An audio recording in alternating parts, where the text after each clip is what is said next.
দেশটির নাম আফগানিস্তান। এমন একটি দেশ যারা ওয়ানডে স্ট্যাটাস পেয়েছে 2011 সালে, আইসিসির পূর্ণ সদস্যপদ লাভ করে টেস্ট স্ট্যাটাস পেয়েছে 2017 সালে। তারাই কিনা শ্রীলঙ্কা ওয়েস্ট ইন্ডিজের মতো দলকে উতরে 2025-এ প্রথমবারের মতো চ্যাম্পিয়ন্স ট্রফি খেলার সুযোগও আদায় করে নেয়। শুধু অংশগ্রহণ করতে এসেছে এমন নয়, রীতিমতো রেকর্ডের ফুলঝড়ি ছিটিয়ে আদায় করে নিয়েছে প্রথম জয়ও। কিন্তু এত অল্প সময়ে দেশটির ক্রিকেট এমন লক্ষণীয় উন্নতি করল কিভাবে? উন্নতির পথ জানতে হলে আগে জানতে হবে দেশটিতে ক্রিকেটের আগমন কবে ঘটল সেটি নিয়ে। ঠিক 80-র দশকে সোভিয়েত আফগান যুদ্ধের কারণে আফগানিস্তান থেকে পাকিস্তানে পাড়ি জমায় অনেক শরণার্থী। তখন ক্রিকেটের জনপ্রিয়তার তুঙ্গে পাকিস্তান। সেখানে পেশোয়ারের একটি শরণার্থী ক্যাম্পে ক্রিকেটে হাতেখড়ি আফগানদের। সেখানেই শিখে খেলে পরবর্তীতে 1990 সালে দেশে ফিরেই ক্রিকেটকে পরিচয় করান তারা। সেখান থেকেই শুরু। 1995 সালে আফগানিস্তান ক্রিকেট বোর্ড প্রতিষ্ঠিত হলেও তৃণমূল পর্যায়ে ক্রিকেট ছড়িয়ে যেতে সময় লাগে আরও কয়েক বছর। ঠিক 1996 সালে তালিবানরা ক্ষমতায় আসার পর দেশটিতে সব ধরনের খেলাই নিষিদ্ধ করে দেয়। তখন থমকে থাকে ক্রিকেটও। তবে 2000 সালে শুধু ক্রিকেটের ওপর থেকে নিষেধাজ্ঞা তুলে দেয় তালিবানরা। এর পরের বছর তো ক্ষমতায় হারায় সরকারটি। পরবর্তীতে নতুন সরকারের আমলে ধীরে ধীরে উঠতে থাকে পড়তি ক্রিকেট। ফলস্বরূপ 2001-এই আইসিসির অ্যাফিলিয়েট সদস্য ও 2003-এ এশিয়ান ক্রিকেট কাউন্সিল এসিসির সদস্য হয় আফগানিস্তান। 2009 সাল পর্যন্ত বিভিন্ন ঘরোয়া লিগ, জোনাল লিগ খেলে যায় আফগানিস্তান দল। নিজেদের ক্রিকেটকে আরও সুদূর প্রসারী করতে একই বছর প্রথম কোনো ক্রিকেট একাডেমি প্রতিষ্ঠা করে দেশটির ক্রিকেট বোর্ড। কাবুল ক্রিকেট একাডেমিতে তরুণ ক্রিকেটারদের জন্য রাখা হয় পেশাদার কোচ, মানসম্মত ট্রেনিং সুবিধা, ফিটনেস সেন্টারও, যার ফলে দেশটিতে বাড়তে থাকে ক্রিকেটারের সংখ্যা। 2011-এ ওয়ানডে স্ট্যাটাস পেলেও আফগানিস্তান ক্রিকেটের মূল চিত্র বদলাতে থাকে 2023 সাল থেকে।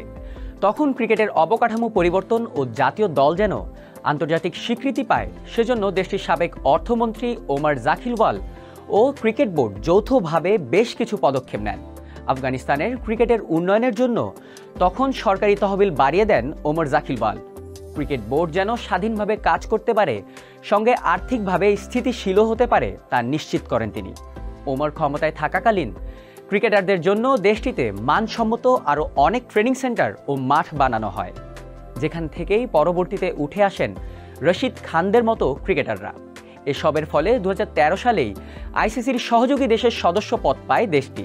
সঙ্গে তার এবং এসিবির এত সব পদক্ষেপের কারণে 2010, 12 ও 14-এর টি-20 বিশ্বকাপের পর 2015 সালে প্রথমবারের মতো ওয়ানডে বিশ্বকাপে খেলার সুযোগ পায় আফগানিস্তান।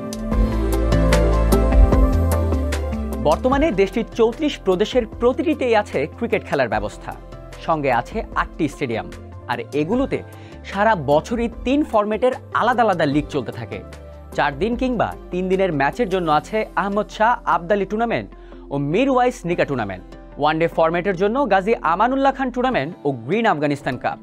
আর টি-20-র জন্য আছে ইশফাকিজা ক্রিকেট লিগ ও কোচ টেপা ন্যাশনাল কাপ। এছাড়া উদীয়মান খেলোয়াড়দের জন্য স্থানীয় পর্যায়ে রয়েছে নিচের বিভাগের গ্রেড 1 ও গ্রেড 2 টুর্নামেন্ট। সঙ্গে নতুন ট্যালেন্ট বের করার জন্য আছে প্রাদেশিক এবং ক্লাব ক্রিকেট লিগও। শুধু তাই নয়, ভবিষ্যৎ প্রজন্মের জন্য আছে অনূর্ধ্ব-19 ও অনূর্ধ্ব-17 ন্যাশনাল চ্যাম্পিয়নশিপ। আর তৃণমূল পর্যায় থেকে ক্রিকেটার বের করতে আছে স্কুল ও একাডেমি ক্রিকেট টুর্নামেন্টও। সেখান থেকেই ধাপে ধাপে উঠে আসতে থাকে আফগান ক্রিকেটাররা। এরপর জাতীয় দলের পাইপলাইনে ঢুকে হাই পারফরমেন্স ইউনিটে গিয়ে আরও পরিপক্ক হয়ে ওঠেন তারা। তাই তো জাতীয় দলেও দেখা যায় এর প্রভাব। আসগার স্টানিজাই, মোহাম্মদ নবী থেকে শুরু করে রশিদ খান, নূর আহমেদ, আল্লাহ গাজনফারেরা একদিনেই তৈরি হননি। তারা একটা প্রসেসের মধ্য দিয়ে এসেই নিজেদের মেলে ধরতে পেরেছেন এবং তা ধরেও রাখতে পারছেন। সঠিক পরিকল্পনা ও এর সঠিক বাস্তবায়নের ফলেই যে আফগানিস্তান আজ বিশ্ব ক্রিকেট মঞ্চে মাথা তুলে দাঁড়াতে পেরেছে তাতে কোনো সন্দেহ নেই। একের পর এক প্রতিভাবান ক্রিকেটার তৈরি করতে পারছে। তারা আবার ফ্র্যাঞ্চাইজি ক্রিকেটের রাজত্বও করছে। দল হিসেবে ধীরে ধীরে হয়ে উঠছে এক পরাশক্তি। এক সময়ের যুদ্ধ বিধ্বস্ত দেশ হওয়ার পরও আফগানিস্তান যেভাবে ক্রিকেটে ঘুরে দাঁড়িয়েছে তা অনেক দেশের জন্যই এখন রোল মডেল। টাকা থাকলেই যদি সব হতো, তাহলে বিশ্বের পঞ্চম ধনী ক্রিকেট বোর্ড হিসেবে বাংলাদেশের ক্রিকেটের উন্নতিও দৃশ্যমান হতো।